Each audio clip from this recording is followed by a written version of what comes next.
Well, I think this conversation around healing justice and advocacy is always necessary to have. So not just right now, but ongoing. So one of the key pieces, that I want to kind of frame around this is certainly how do we come together? How do we collaborate and coordinate services to touch people to help with that healing process? But this kind of gathering, I think, needs to happen more often because it kind of brings us all together. We could actually see each other, listen to each other, kind of come back to the well, as it were, and get that, get that replenishment and energy and power. It aligns perfectly with it from one perspective. So I'll be presenting on the Trauma Recovery Center that we have. But then understand that the Trauma Recovery Center is really centered around, in the context of a comprehensive, integrated, multidisciplinary forensic model, right? That includes many things, including the Trauma Recovery Center. So the Trauma Recovery Center alone is just not enough, right? So it's also about career training, education, employment, housing, behavioral health, and all of the community violence interventions that we do. I hope attendees take away from my presentation today specifically is the model, right? So our integrated multidisciplinary forensic model, which I don't think is being done anywhere else in Alameda County.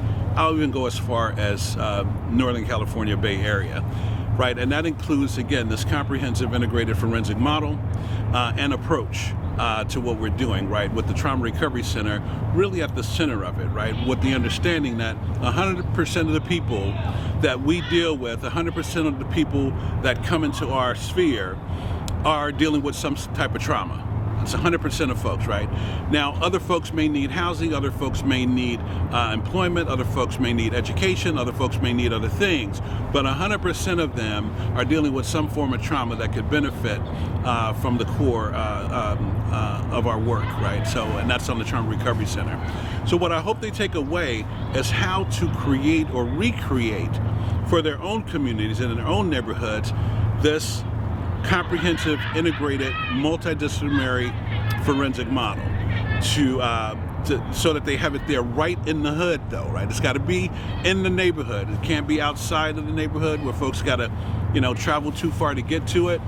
And so that's my hope. And I think in terms of action, I think, again, as we come together and at least agree on one thing, right? That one thing that we could advocate for, moving this process forward, right? That's around community violence intervention work, CVI work. That's around trauma recovery work, with the understanding that it's all really together. Because the folks that are coming to the Trauma Recovery Center, again, will be connected to many other services that they need, right? And so how do we incorporate all of that, right? To make it more accessible, right? And more holistic for the folks that we're serving. So we said, okay, we got to do something about this, right? So the one thing that we said we could do was we could go into prison and we could provide these substance abuse treatment programs and at least give folks some hope, right? So it's about going into the belly of the beast, providing hope, and then creating aftercare services when they get out, right? So that's where I began my work, and then I went into working with women and children's programs, working with young adults who were incarcerated. And then after about 7-8 years, then I transferred up to, or got recruited up to Walden House in San Francisco. And I was there for about 10 years, and I found my my footing around administration. I was just good at it, right? Although I love direct services and love that involvement with human beings, I was just better at administration. And so that's what I started leaning into. I was even more experienced and excellent at fundraising. And so I found myself in the resource development department, and then worked myself up to chief development officer with Walden House. I'm going to do a little bragging right now. Took the budget from $40 million to $70 million, and now they're well over $100 million. changed their name to Health Right 360. My good friend Vicka, she's running that organization now and is doing absolutely wonderful. It's an FQHC now. Then I was recruited to Westside Community Services, which is more of a community-based mental health practice or organization. I went there as a deputy director. And then I was there for maybe about 3 or 4 years. I feel like we did some really good work. Then I went over to Marin County because I needed a little break and did some marketing and business development for an organization called Centerpoint. And I saw added in Philanthropy Digest that this organization called BOSS was looking for an executive director. I applied, board of directors hired me, the rest is history. But we started out with a $5 million budget, now we're at a $25 million budget, and here is the reason why we do the work. So what we wanted to find out when we, earlier in the conversation when I told you, talked about, we were talking to people, we were surveying people, we were getting on the community, seeing what the community actually needed. But we had to have a baseline to work from, right? And so, we got a lot of information from the Department of Public Health, a lot of information from the continuum of care, a lot of information from the census, U.S. Census. So we're just kind of mining data, and then we were kind of like applying it to people, and then we had to come up with some kind of understanding around what in the world does all of this mean, right? So this is what we know, right? And there's a historical context to the conditions that were created in poor neighborhoods, right? Long before the drug war and long before any of these things that we're dealing with now. So conditions were created long ago that really set the stage for this kind of hyper-incarceration and this, all of this madness is happening now. So we looked at key determinants of health and equity, right? And if you say you have a neighborhood or a community and there's concentrated and persistent poverty, there is racial residential segregation, there's inequitable economic conditions, and there's inequitable psychosocial conditions, right? So this means folks who don't have jobs, this means folks who don't get access to treatment, whether substance abuse or mental health. This means that folks are just living in poverty, generational poverty. So that poor and inequitable health outcome, that creates poor and inequitable outcomes in these low-income communities of color, primarily black communities. We call that structural racism. Just call it what it is, and then we can move forward. And that's exactly what it is. These conditions were created. And the historical roots of persistent poverty, this upside-down tree, kind of identifies the historical roots of persistent poverty and residential segregation. And you kind of turn the wheel back a little bit, right? Back when there were discriminatory mortgage underwriting with the FHA and the VA. So that's the Veterans Administration and Federal Housing Administration, right? So this was like pre and post World War II, where they're giving out loans, right? The majority of the loans went to white folks, a very small percentage went to black folks. Well over 90% of loans were given to white folks to build the middle class, right? It's a great idea to build a middle class, but we got to be equitable about it, right? But it's very lopsided, right? And then there was the redlining practices by banks and home mortgage agents. Then there were racial steering. There was racial steering and blockbusting practices by real estate agents. I'm saying all of this to lay the groundwork around the conditions that were created long before we got to the point that we are now with this mass incarceration, mass homelessness, and community violence. Then there was displacement caused by the federal highway construction and other urban renewal projects. So I'm focusing on Alameda County and specifically Oakland, but this was every major city in the United States this was happening, right? What they called urban renewal, right, in the highway systems. What the highway systems did, they basically split up neighborhoods, right? And they were strategically built. If you ever heard the term above the freeway and below the freeway, and below the freeway is the flatlands, and above the freeway is the hills, what's the difference? One's poor and one's wealthy, right? Am I by myself here? Right. Okay. So, and these freeway systems were strategically built for that in every major city. And then we have the middle class and white flight to the suburbs. And what that does, it basically flattens the tax base, right? So if you have a good tax base where, you got folks paying into it, some folks are poor that really can't pay into it, but it's kind of a mix of folks. you got middle class folks, you got folks who are kind of upper middle class, and you got some poor folks that maybe can't pay into it. But overall, the tax base is strong enough to support the schools and support some of the other things that tax dollars really don't support 100% of, right? So when that happened, when the white flight happened and folks went to the suburbs, white folks went to the suburbs, and just left with poor people, the tax base flattened, and so now you got the school systems crumbling, you got the neighborhood crumbling, and folks are not responding to the potholes in the streets and things of that nature, right? And then you got disinvestment and concentrated poverty in urban centers. So when that happens, and you've heard of food deserts, right? You've heard of economic deserts. You've heard of psychosocial deserts, right? And this is primarily in black and brown communities, but by far in black communities where there's just nothing. And then what people got to figure out how to survive, right? And then those survival skills kind of take on different flavors. Now, I'm not saying this is true for everybody. I'm not saying that this is true for all black people, right? We're very resilient folks, just in general. Human beings are resilient in general, and we figure it out, we work it out. But the point I'm trying to make is that there was a differential in terms of a starting place.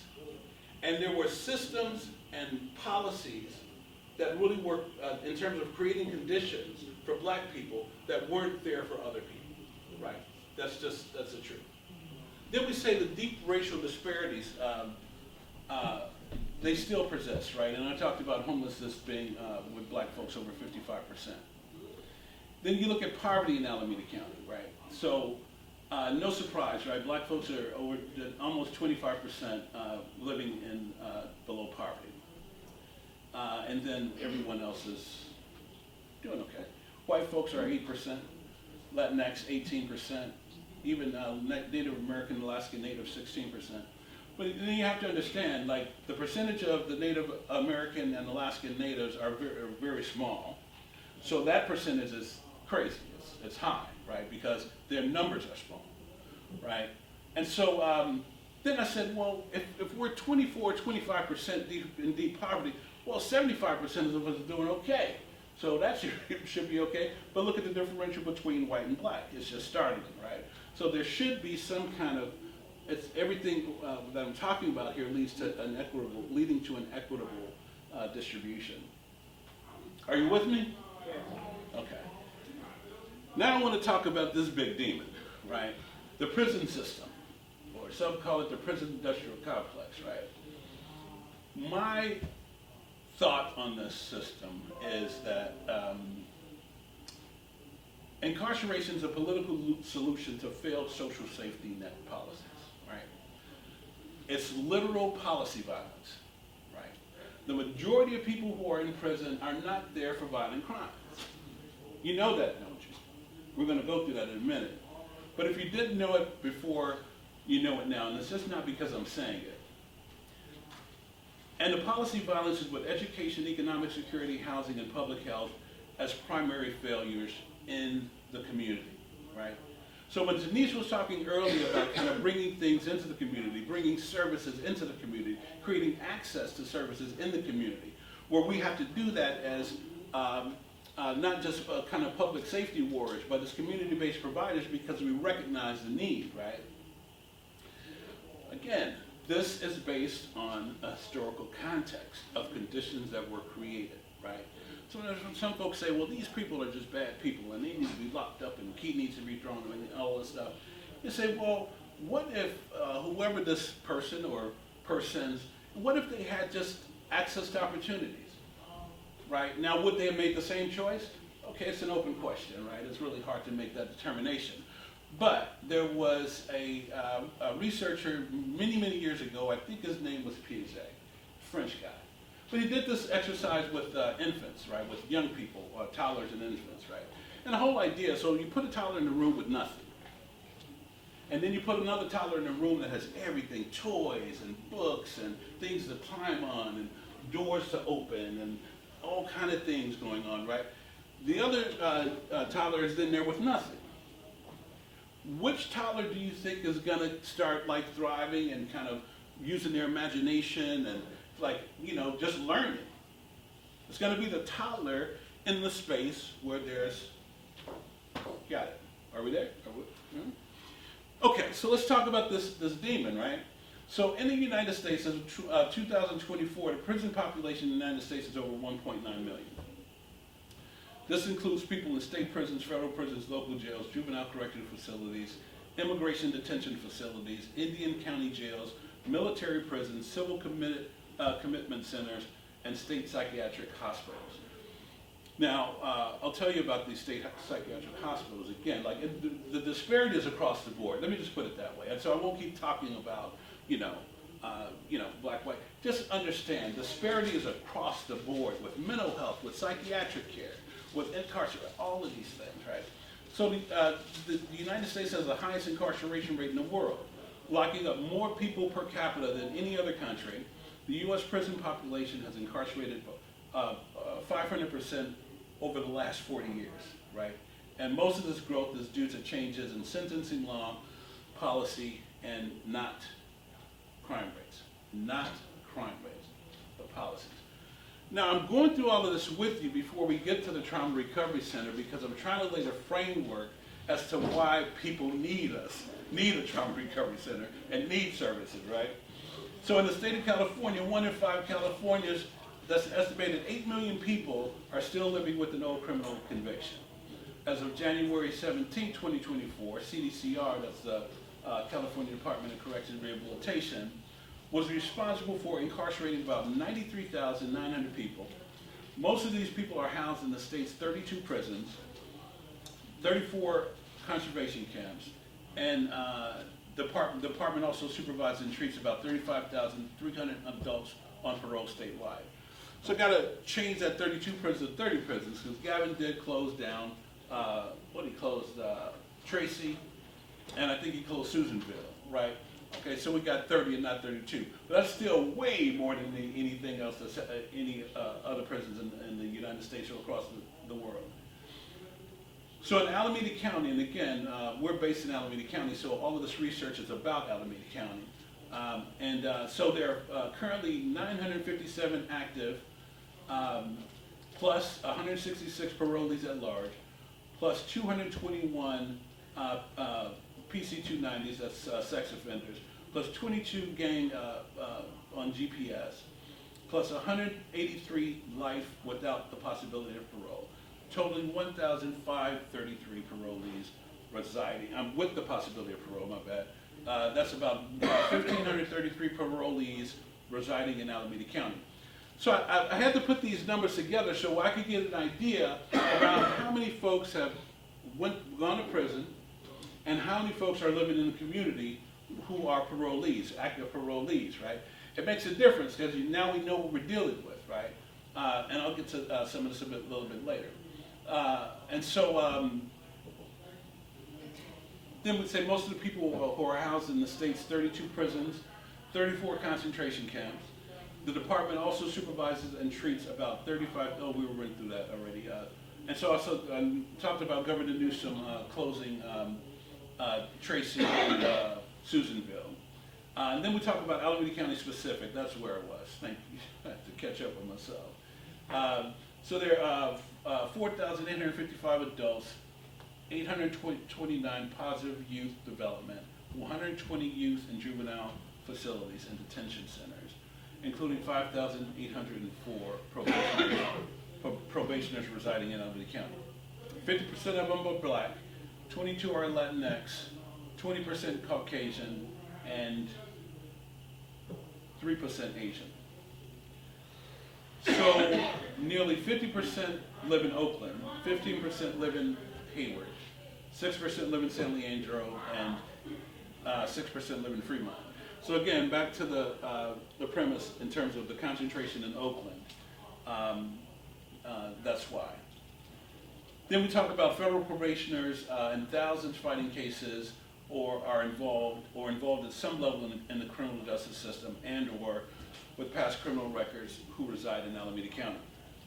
So how many of you have been to a court? Anywhere, a court, right? these courts are like palaces, right? They're like these kind of Roman palaces, right?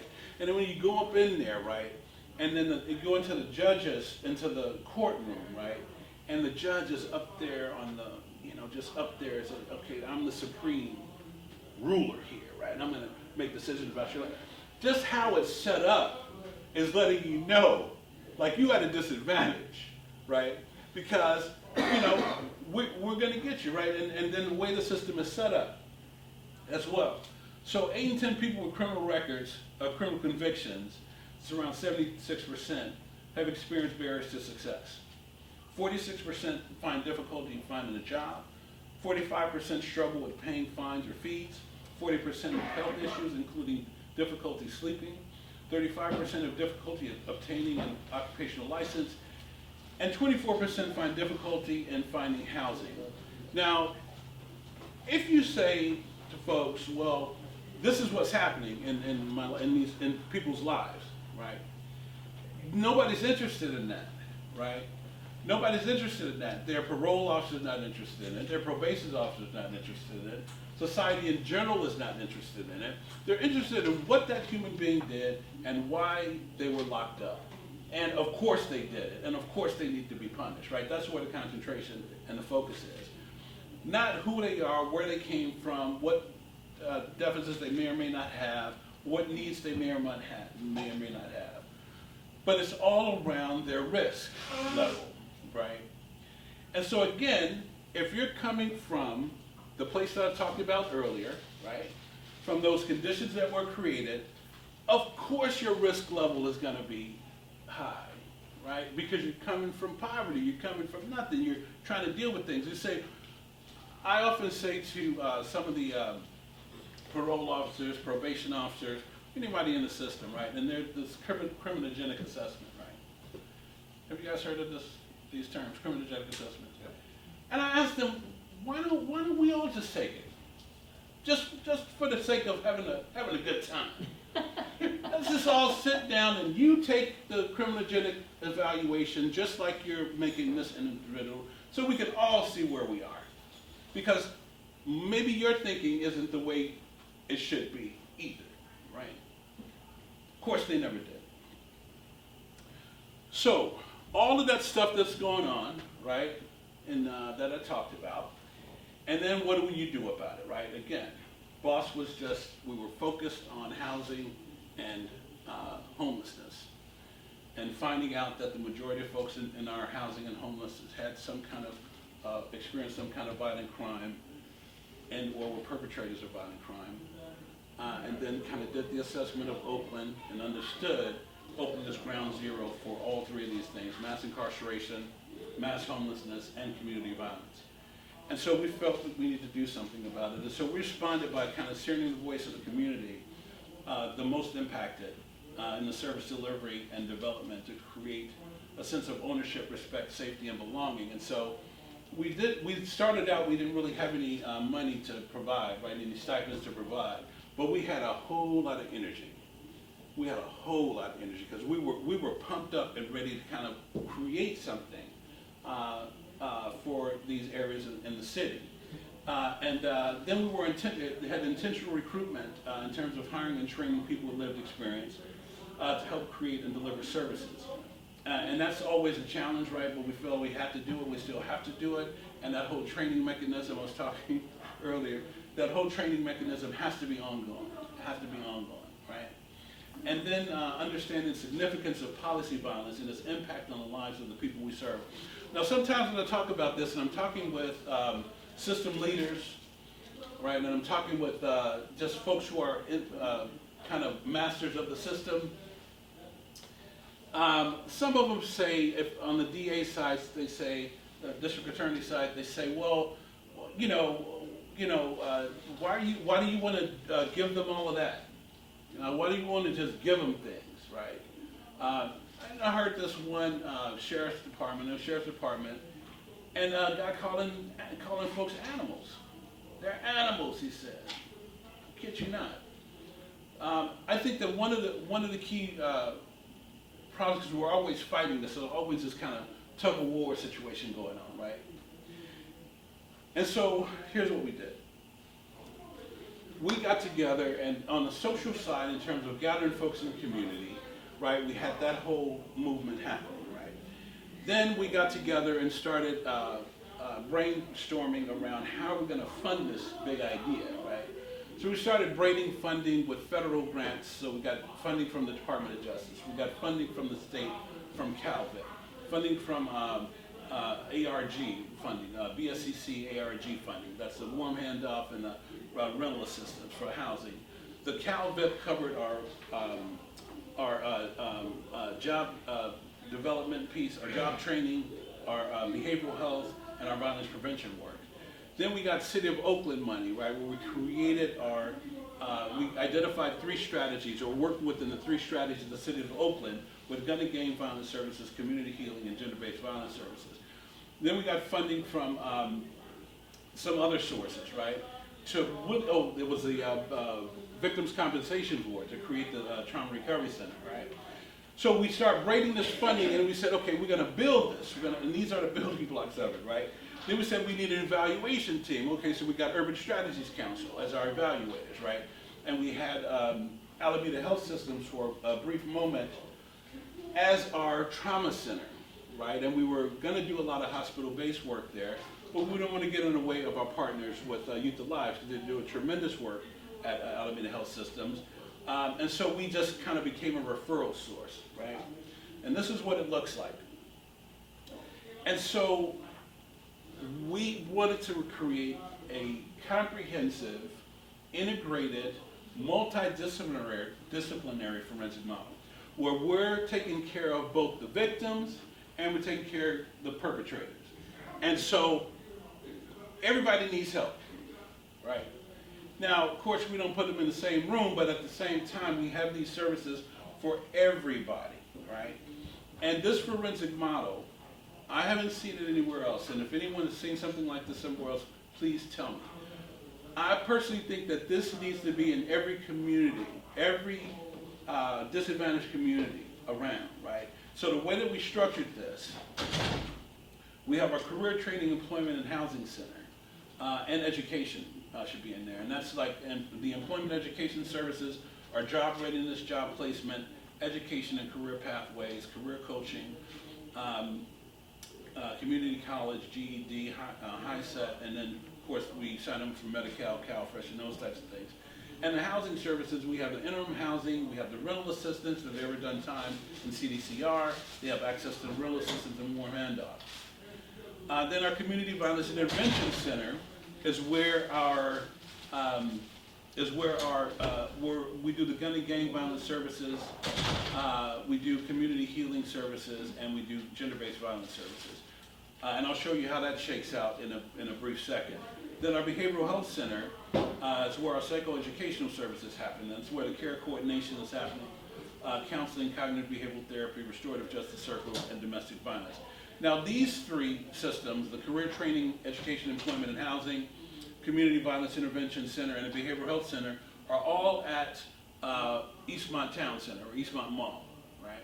And then our Trauma Recovery Center, where there's psychiatric evaluations, care coordination, counseling, mental health, cognitive behavioral health, and home visits. That's at another location on 75th and International, or 74th and East 14th. Now, these systems were intentionally put in the hood, right? So we're not somewhere on a hill, we're not somewhere downtown. We are in the hood in East Oakland. This is where the majority of folks who are leaving incarceration end up. This is where the majority of the crime happens. This is where the majority of the violence happens, and where the majority of the homeless is. And I just wanted to show you this real quick. This is our CBI model, right? And so there's a manager. I'm actually looking for a manager if anyone's interested, and my cards are on the table. So we created this highly innovative multi-strategy structure that's designed to address the cause and effect, root cause and effects of violence in Oakland. And Oakland has the 3rd highest rate of violence in the state of California. And by the way, has never had a trauma recovery center until now. But this particular model was created with 7 other grassroots organizations that are in the community doing the work. Denise talked about this earlier in her presentation. And so we subcontracted with these these grassroots organizations that are strategically placed in the community, where we're passing the funding through from the city of Oakland, passing the funding through to them so they can do their work, and we do all of the back office stuff, right? Right, we kind of do the financial reporting, we do whatever the administrative pieces are, so that they can concentrate on doing the work on the ground. And the work on the ground is really, that addresses the three strategies around gun and gang violence, gender-based violence, and community healing and restoration. And there's a lot of activity that happens in that. Of course, the North Star is a safer and thriving Oakland, a town, I said, the thriving town for all. And this is just a snapshot of how we structured the impact centers at Eastmont Town Center. So our career training, education, and housing center, our behavioral health services center, our trauma recovery center, and our community violence intervention and prevention center. It's a beautiful space. It's 12,000 square feet, and we just really made it a really beautiful space for people to come in and access services. Just so that we recognize, this trauma recovery center is low barrier, right? So you need nothing. You don't even have to give your name to come in and get services. We have a small amount of money for victims compensation, but it's, the way that they structured it's only 1% of our total budget, so it's not a lot, but a little bit is better than nothing. So again, back to the fact of its low barrier, regardless of immigration status, there's no payments, and you can be anonymous if you want to. One of the other pieces I want to talk about briefly, and then really open it up, we got maybe 10 minutes for questions, that you realize that more than 50% of crimes are not reported, right? And so we're talking about domestic violence, we're talking about sexual assault, we're talking about rape, we're talking about simple assault, we're talking about. So the ones that are not reported is the reason why we had to open up this trauma recovery center. To give folks at the very least an opportunity to have access, to have a space and a place for them to heal. Otherwise, how would that work itself out, right? And there's a lot of this, especially in East Oakland, I'm sure in many neighborhoods, that folks are just walking around in their own psychodramas and kind of trying to deal with things, and it's really difficult, which is another reason why we just placed ourselves right in the heart of the hood. I'm going to stop and open it up for questions for anyone. Wow, maybe we did a good job. Okay, go ahead. I had two questions, well, kind of two. The first part about the workforce development, does it offer, because I imagine people will progress, is there a portion that offers them like small business startup ownership funding to help people maybe start their own business? Because I find in some communities it's hard to get a job after you've been released from prison or you've got a record, and you spend an enormous amount of time getting it expunged, and in that time, you know, you're being reintroduced back to your community. How do you get in the growth mindset and you know, because there's a system, I believe the system's sometimes not built for certain communities, and you have to be independent, and so you got to find ways to create your own opportunities. And so I just wondered if it had that, and then also home ownership on the housing transitional side. Yeah, so we partner with other organizations on the entrepreneurship piece, and we partner with other organizations on the home ownership piece. So we just handle the direct survival services, right? We put you in an apartment or in a house, right? We kind of help you get a job or get the training that you need, and then help you get placed in that job. But in terms of that part, so we partner with Job Train. I don't know if you heard of Job Train.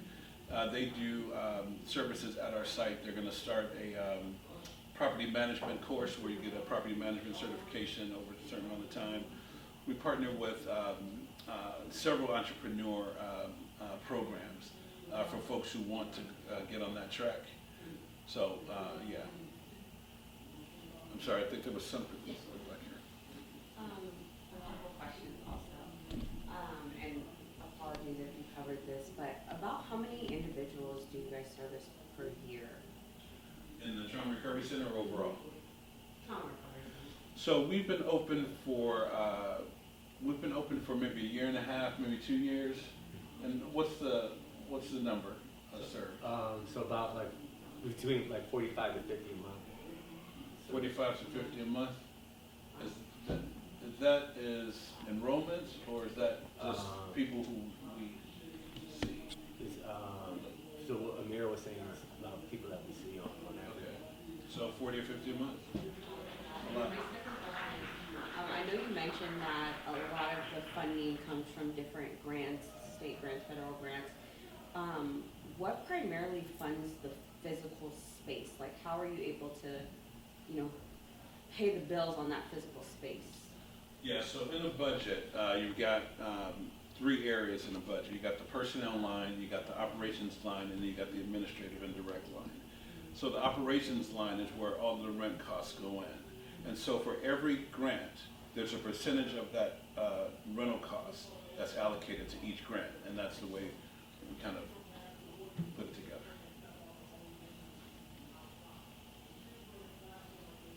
And so when you spoke about the housing piece, is that through the coordinated entry system, or you guys actually have funding to provide the subsidies to place folks in housing?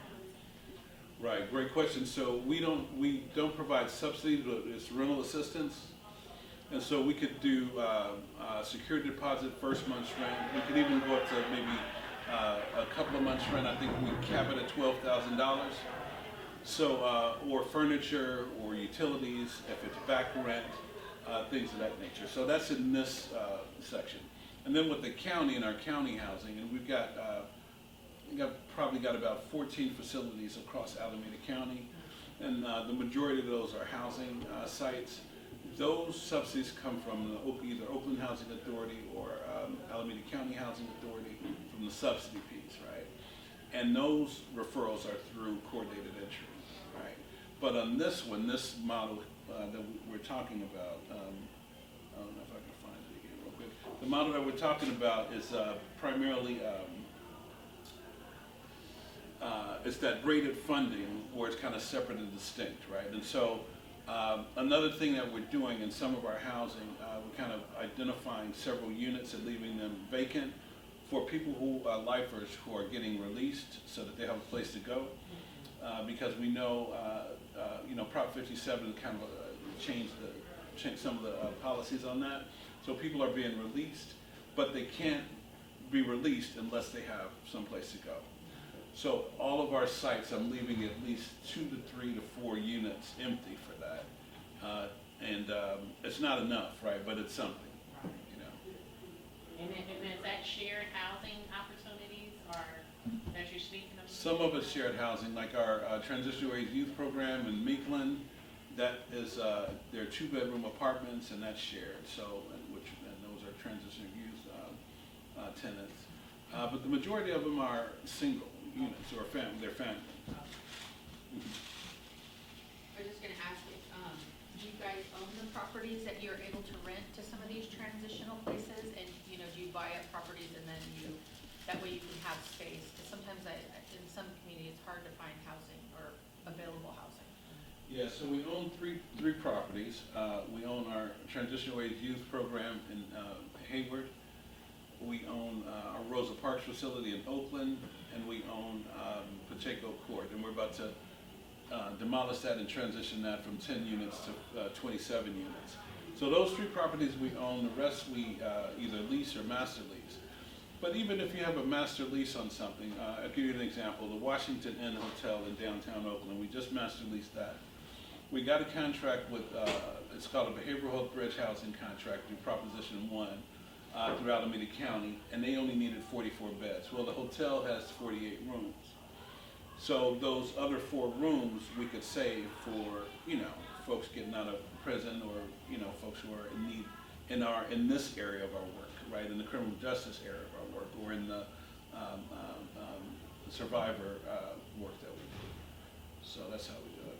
Yes. I'm with the court, and we got a grant about gun relinquishment for people with mental health disorders. What kind of interventions do you use for violence interruption or services, whether it's for family or the actual individual to help on the issue of guns and violence? Yeah. So we have a team of violence interrupters. We have a team of violence intervention specialists. And all of that kind of coalesces around certain things. So we'll get a call that there was a shooting. If that shooting turns into a homicide, there's different responses. And so kind of focusing on the survivor, the family, and the community. In terms of kind of gun relinquishment, which I think is great to get money to do that, I'll kind of cover that one last. But our initial response is to respond to the scene. If the victim is taken to the trauma center, we deal with the situation at hand. So to potential retaliation, kind of find out what's going on. Our violence interrupters are very astute in the community. So they're either former shot callers or they got a lot of credibility in the community. So people will talk to them. And so they're trying to find out what's going on, primarily to stop to prevent retaliation, and then to check in with the family, and then that's where the violence intervention specialist kind of circles around and starts offering for services, right, to the family, and then the hospital-based violence intervention specialist, while that window is open for that individual, the survivor, to see if they want to be connected to services as well, right? And so that's kind of how we deal with that. I think there's the relationship around relinquishing guns. I mean, the proliferation of firearms is just crazy, right? But it's kind of how do you tell someone to give up their gun, right? I mean, I say that's kind of tough to do, right? I think I used to tell folks, because I wouldn't give up mine. I'm just joking, but not really. But the whole piece of it is like, how do you do that, right? And again, as a responsible firearm owner, and you got your paperwork together, and you're a responsible human being. So you say, well, the people who are not responsible need to give up their gun. Kind of go at it with that piece. And some it's a buyback programs, and that's a little bit crazy, right? I mean, folks. That kind of goes, that's a kind of a circular situation, right, where it never solves the problem because, folks are just kind of getting paid from an old gun that they're giving up to buy back.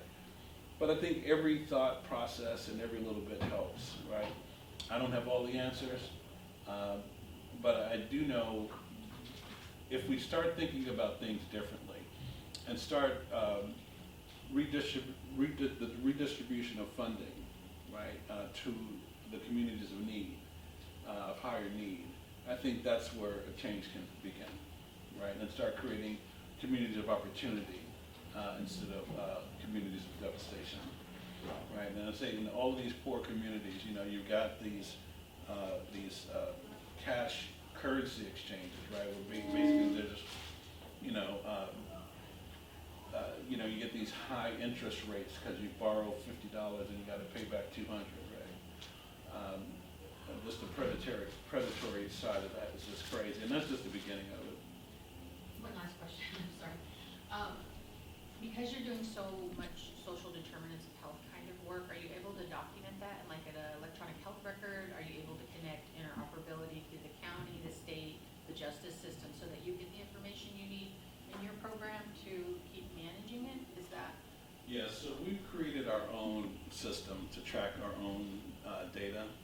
And the challenge with EHR, right? I mean, it's kind of I want to say it's a closed system, because the way that we report to our government sources, every one of them has a different web-based system for reporting, right? So it's the city government, the state, the feds.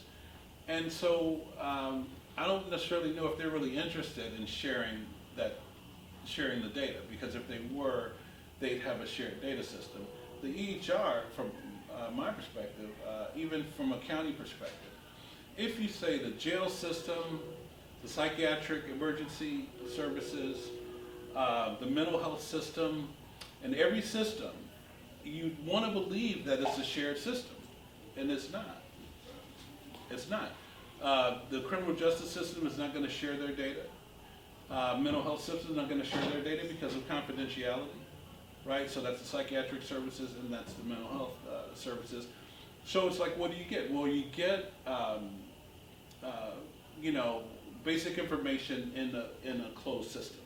So, for example, the mental health services from a closed system share information, right? Or HMIS, right? You can see some things, but you can't see everything. If that makes sense. We used to have Clinicians Gateway. They still got replaced. It was Smart Care. Smart Care, yeah. Thank you. Yeah, thanks. You're welcome. Any other questions, comments, great thoughts? Thank you. Thank you so much. Appreciate it. Thank you. The most powerful moments of today's event was the conversation around incarceration, mass incarceration, and the depth of it, the depths of it around people, how it impacts people's lives, and just the overarching presence that it has in our society. Well, I think the best thing that we could do is, we're all given a plot of land to till, and that's where we start, is right there with what we're given to work on and the people around us, starting with our family, working out into the community, and hopefully, we're creating and building healthy human beings through that process. And I think if everyone kind of contended to that, or if everyone said, listen, that's a good idea, right? So Emerson was probably right when he said that every human being is given their plot of land to till. And then that's my responsibility, is to till my land and make it as fertile as possible. And that includes myself, my family, and my neighbors, right? And let's kind of do it that way. I think they should come visit the property, visit the site, visit the Trauma Recovery Center, visit our Wellness, Empowerment, and Resiliency Campus, kind of see how it works, get a feel for it, and I think then just start advocating, like join forces with us to start advocating for these types of services in every community of need, and then take it even a step further and start the movement, join the movement. Yeah, absolutely. My family has been impacted by gun violence. My brother's son, Elliot, lost his life to gun violence in the streets of Chicago. My brother Gerald's son, Jeremiah's daughter, Asia, lost her life to gun violence. Matter of fact, she was in college. She was at an HBU, at a college in North Carolina, and someone just drove by and murdered her. Both of those are really hard to take, and it's almost like it's unbelievable, right? You just start thinking about your children. You start thinking about just life in a different way. So the ripple effect of trauma kind of travels through the family, right? Through our friend circles, and I think the lasting way of working toward ending gun violence or ending some of this stuff is the work that we're doing, and just keeping it up in front and helping people to heal is what we can do.